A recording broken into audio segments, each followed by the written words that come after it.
What's up guys, welcome to part 4 of the Red Chip Poker GTO Plus course.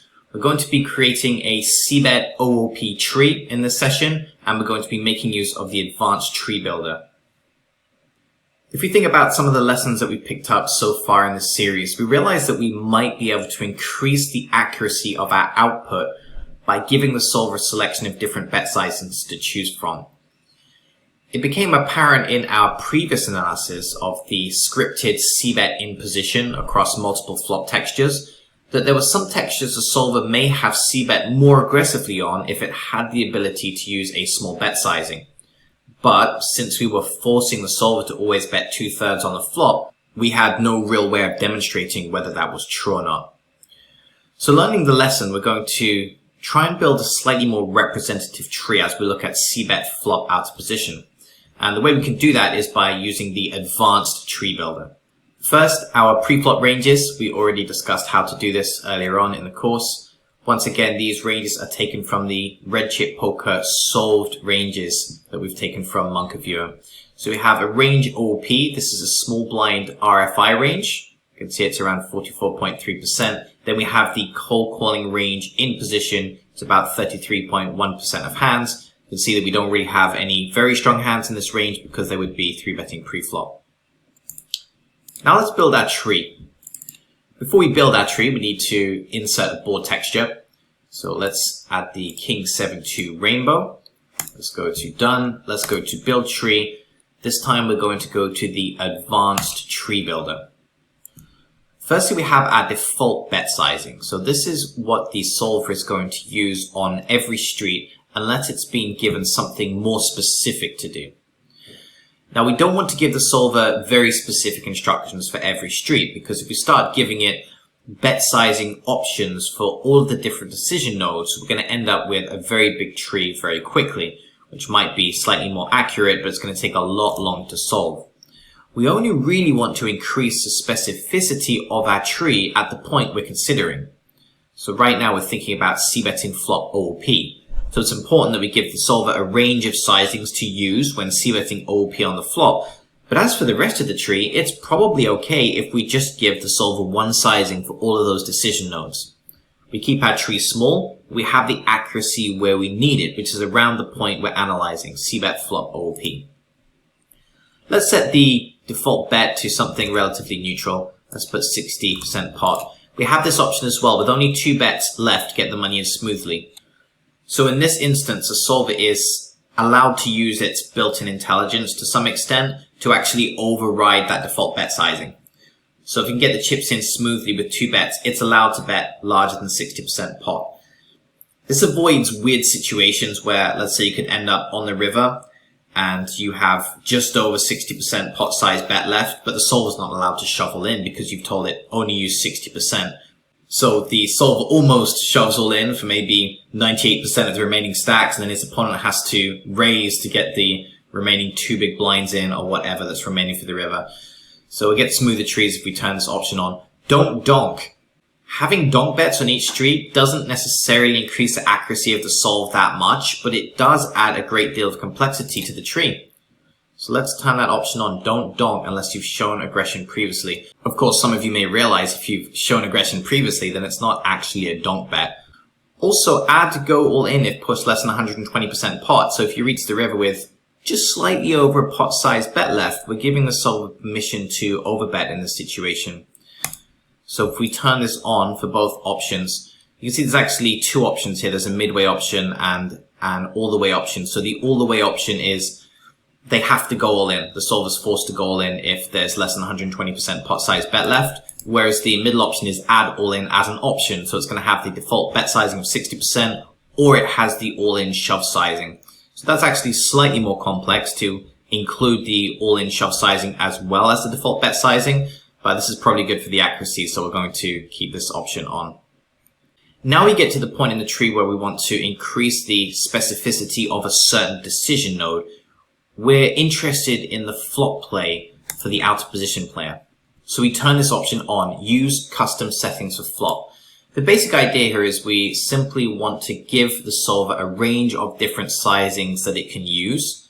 so we can figure out how we should be balancing our different bet sizings on the flop out of position as the aggressor.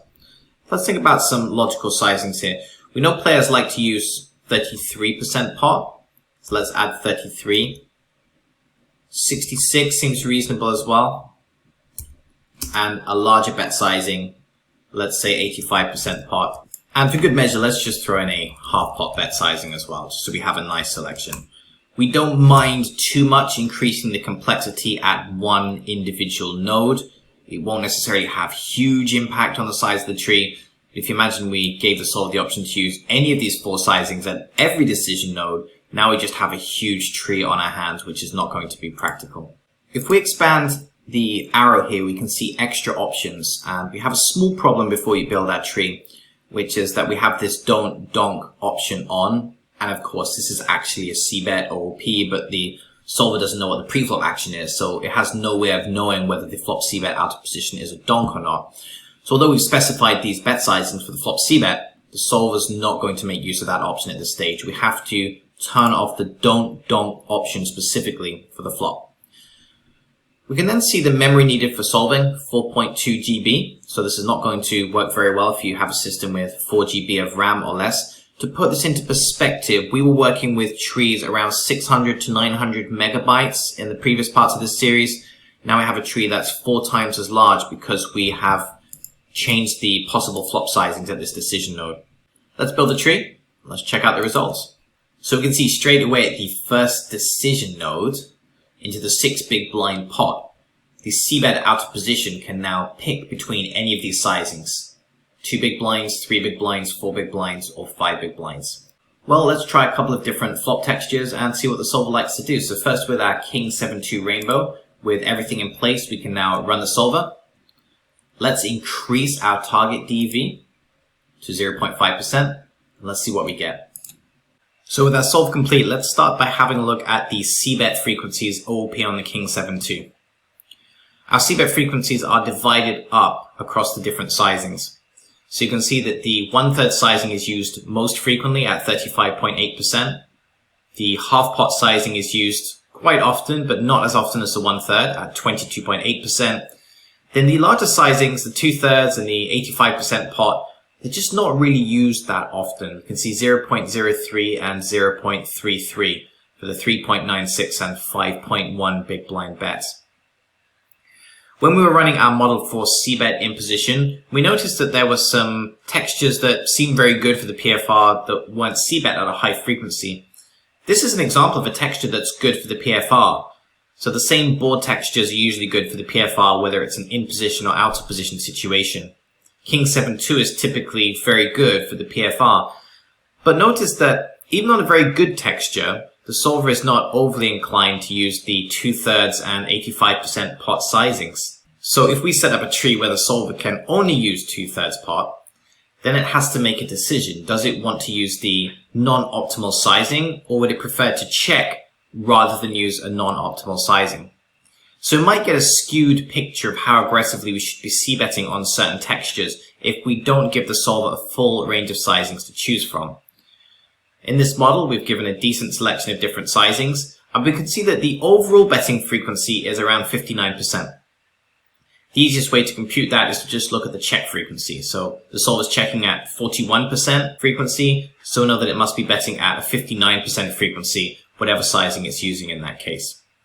Let's check out the strategy. Let's see which different types of hands like to bet which sizing. You can see that we have a more complex output here because each of the sizing plans has its own color. We can break it down by the different sizings. For example, if we wanted to see exclusively checks, we can make use of the check tab here. This is exclusively 1.98 big blind bet, 3 big blind bet, etc. One thing we might do is focus on the bars over on the right hand side as we navigate through the different sizings. So for example, if we start out at check, we might ask the question, how often is a set and 2 pair checked relative to the entire checking range? And we could see it's not a very high frequency. The most common hands in the checking range that don't c-bet are the ace high and no mate hand. If we check the 1/3 sizing, we can see that once again, the set is not a very big percentage of the overall strategy. Same with half pot. Once we get to the 2/3 sizing, we can see it's a bigger percentage of the overall betting range, although this number next to sets, 0.017, is the number of combos of sets that bet. So you can see, although it's a big part of the range, it just doesn't bet this sizing very often overall. And that's because the sizing is just not used very much overall. We can see it's only used 0.03% of the time. So it might not be worth spending too much time looking at this particular subset of the strategy. It's just not a frequent occurrence that we're going to be using the sizing according to GTO+. So let's focus on those smaller sizings. Let's especially focus on that 1/3 sizing because it's the highest frequency option. I think one thing that should jump out here is that so many hands are c-betting with some frequency. So if we just look at the different holdings on the left-hand side, so many hands are bet whether they have a connection with the texture or not. So you can see holdings like 9-8. Well, what do these have? Well, they basically just have backdoor straight equity, but we can see they are in the betting range. They also check with a decent frequency, but pretty much everything in the range is a bet with some frequency. And that's very likely to do with how good the texture is for the PFR. If we have a look at the checking range, we see that despite trashy hands betting a lot of the time, we see holdings like top pair which are sometimes checking. So we might be curious to see which kinds of top pair type hands are actually checking some of the time. Now let's imagine we wanted to explore that top pair list in a little bit more detail. It's just a very small technical thing here. If I try and move my cursor over to that side, well, I've lost everything. I want to see in more detail the top pair. So how can I scroll up and down that top pair list without moving my cursor away from the bar chart on the right-hand side? If you look above the combos on the left-hand side, you see that lock question mark with an F9 key by it. Let's see what happens if I press the F9 key on my keyboard right now. That lock option is toggled, and we can see this grid on the left-hand side is locked in place with all of the top pair type hands. So I can now go through this in more detail and see which types of top pair check the most and which types of top pair hands bet the most. Now looking at that grid, anything in cyan or orange is going to be a bet. The checking range is actually in green, and we can see that the majority of the checks are towards the bottom of the list. So let's explore some of those combos. King 3, King 4, King 5, King 6. So these are basically top pair with a weak kicker. That was a trend that we identified for the in-position play as well, that the top pair of the weak kicker was checking more frequently. Towards the top of the list, we can see the top pair, top kicker type hands. These mostly bet, but the vast majority of the combos, in fact all of them, are checking with some frequency as well, so they mostly bet, but sometimes check. Anytime we have a hand that's mixed into multiple lines like this, for example, if we look at the ace-king, it sometimes bets for the larger sizing half pot, sometimes bets 1/3, and sometimes check. The solver is essentially telling us that the EV of all of those three lines is identical. Because if the EV wasn't identical, let's say for example that the EV of a bet was higher than the EV of a check, then the solver would always choose to bet. It's a very important principle. So as soon as we see mixed strategies taking place, we can automatically assume that the EV of all of the lines in question will be identical. Now we can confirm this by heading on over to the EV tab. We still have our lock in place, so we're going to see the top pair type hands. If we look at ace-king, we see the EV of all the different sizings that it's using. And it's essentially saying the EV is identical. The EV of a bet is the same as an EV of a check. If it wasn't, then the solver would never take the lower EV option. Just as a side note here, you may sometimes find that hands with mixed strategies, the EV doesn't always completely match up, and that's going to be related to the target DEV. But that's just an inaccuracy of the solve. That's got nothing to do with the GTO principle, which is if two hands aren't assumed to have an identical EV, then the solve will always take the line with the higher expectation. Now, if we just think about that from a human perspective, what are the chances that c-betting ace-king against an unknown opponent has the exact same EV as playing a check-defend? In most cases, you're going to find that the EV of one of the two options is better. So the EV of a c-bet is better against a certain opponent, or the EV of a check is better against a certain opponent. And in those situations, you don't really want to mix. You just want to take the highest EV line every time. So simple example, you have ace-king, your opponent's a cooling station. The EV of a bet is almost definitely going to be higher than the EV of a check. So we're not going to mix the hand into our checking range just because the solver says so. The other difficulty we have here is this is a very, very complex strategy. If we return to our percentages, we can see how often we're supposed to bet and supposed to check. So imagine you're in this situation with king 8 on the flop, and I tell you that you're supposed to bet half pot 8.4% of the time, one-third pot 36.4% of the time, and check 55% of the time. How are you going to execute that? It's actually very difficult, and that's just one combo. You have a different mix for all of the hands in the list. Even the king 8 offsuits have different frequencies associated with them depending on which suits we have. This is very, very complex to employ. It's not practical for a human. So how can we think about simplifying this strategy without giving up too much EV? Well, one of the ways is to see how many of these hands we can convert into pure strategies. For example, if I have a look at the king 3, let's see the mix there. This is saying check 66% of the time, bet one-third pot 31.6% of the time. Now, what would happen if I were to just check this combo 100% of the time instead of have this mix strategy? What would happen to my EV? Well, so long as our opponent didn't adjust, our EV would technically stay the same, because the EV of a bet is the same as the EV of a check. So if we always checked, our EV is not going to change. But the advantage is it's a lot simpler to do that. Like, it's a lot easier to say, okay, I have king 3. I'm just going to check this hand 100%. That's quite straightforward to execute. Whereas betting one-third exactly 31.6% of the time is very difficult. It's not practical for a human player. What if we were to convert everything in the list that has a high checking frequency into a pure check where we don't mix at all? Again, unless our opponent's very, very good and adjusts, nothing's going to happen to our EV. We're just going to be able to execute the strategy more consistently. So my advice here is when looking at complex mix strategies, take on board how the solver's mixing. It might be relevant from a theoretical point of view, but don't try and employ these mixes directly. Think about how you can simplify the mixes to a more human-friendly format. That way you can execute your lines more consistently, which is going to be better for your overall win rate. Now that we have a slightly more accurate tree in place, and we've seen that so many hands just fire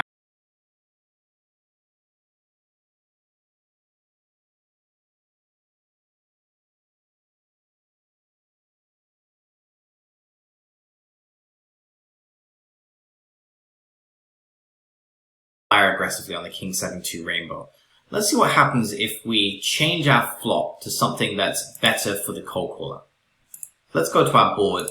Let's choose something that we think really smashes the cold caller's range. Let's say 7-8-9. Before we move on, let's just recap on the overall c-bet frequency, which was 60% on the king 7-2 rainbow. Let's see what kind of result we get for this texture instead.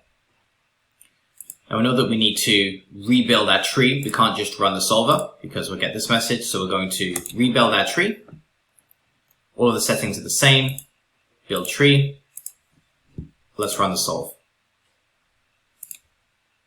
So the solve is run. Let's straight away take a look at our c-bet frequency. We can see that after introducing the different available sizings, we get a much clearer picture on how to play on different board textures. Our c-bet frequency has dropped dramatically. Even with the different bet sizings available, the solver is only c-betting at a 27% frequency. In other words, the solver is checking 73% of the time in this situation. Let's take a quick look at how the solver is playing on the flop. One thing that should be immediately apparent is that there are so many hands which are either pure checks or very close to being pure checks. In our previous model, we saw that so many of the hands were mixed into the betting range with quite a high frequency, whereas here that's not the case. The hands that are betting are almost always betting at a very low frequency. There's very few hands that are actually betting at a high frequency here. Everything is checking with a high frequency, and then some hands are just checking 100%. They're not betting at all. If we go to the check range, we can get a feel for which hands are almost always checks in this situation. So if we check out some of the cells that are almost exclusively green, we have things like pocket 4s, pocket 3s, pocket 5s, 6s. You'll see that sometimes 6s bet with a very low frequency, but really is checking the vast majority of the time. Ace 7 nearly always a check. These Ace X suited hands, well, it depends on the suits. You'll see that Ace Deuce of Diamonds, which has a nut flush, that is sometimes bet. But it might be surprising. You might think if you have something like Ace Deuce of Diamonds in this spot that it should be c-betting at a very high frequency. After all, it is the nut flush draw. But you can actually see that even Ace Deuce of Diamonds is checked the vast majority of the time. When we get to holdings like Ace Deuce of Clubs with the backdoor flush draw, and Ace Deuce of Hearts, Ace Deuce of Spades, which have no backdoor flush draw, these hands are just exclusively checked. Now, a logical question might be, well, what happens if we pursue that combo a bit further? What happens with the ace deuce of diamonds after checking? Well, the great news is that GTO Plus has solved for the entire tree, so we can actually see what those hands do when facing a bet. So this is now the decision when facing a float bet from our opponent after we skip our c-bet OOP. We have three colors here. We have blue is raise, green is call, and red is fold. Now, we were interested in the ace deuce, so let's zone in on that individual combo. So you can see the ace deuce of clubs, spades, and hearts, those are just easy check folds against a float bet from our opponent. But ace deuce of diamonds is not giving up. In fact, ace deuce of diamonds is a pretty good hand for a check raise. You can see in the top left the percentages there. 22% of the time it's going to be check raising, and 78% of the time it's just going to be calling. Looking down the bars on the right hand side, anything with a hint of blue is check raising at some frequency in this spot. This could potentially be useful output because one leak that many players have is they simply don't check raise flops as the PFR. Well, here we can see a list of all of the hands that a solver would be check raising. Anything with a small amount of blue here on the right hand side is check raising with some frequency. If we have a look at our nut straights, you might think those hands are going to be pure bets, but as we can see, the solver is actually recommending check raising. Sets, straights, two pairs sometimes check raising as well. Although you can see holdings like 9-8 find themselves in the check calling range the majority of the time. So although they sometimes check raise, they're mostly going to be check calling after checking in this spot. Returning to our decision on the flop, we can see that many of the strong hands don't necessarily bet at a high frequency. For example, if we look at the colors on the straight bar there, we can see that a straight is still checking over half the time in many cases. So if we have a look at the Jack 10 of diamonds, for example, so that's the straight draw with the redraw, well, that's only checking 26.1% of the time. But if we have a look at the Jack 10 without the combo draw, that's checking 53% of the time. The Jack 10 with the 10 of diamonds is checking 46. So you can see even our nut combos are actually checking half the time, sometimes even more in this situation. So they're not necessarily slam dunk c-bets just because they flopped big. You have to think about the overall picture here. What's happening in terms of the range versus range interaction. This is a bad texture for us, the PFR. So even when we have a strong hand, we're still going to be checking at a high frequency. Now, I feel that we've really just scratched the surface of this model. I honestly think you could spend probably an hour or two just looking at this one tree and finding out how to play different combos on this board texture. And that's really what I recommend that you do, is spend some time in more detail trying to find things that we don't have time to find in the session. So we have two trees you can load up. We have our advanced c-bet OOP tree on the King 7-2 Rainbow, which we've just looked at, and the more recent board that we've looked at, the 9-8-7 two-tone, which we're looking at right now. All you have to do is open these up in GTO Plus. You get taken to right where I am now, and you can continue the analysis. All right, good luck, guys. Catch you in the next part of the course.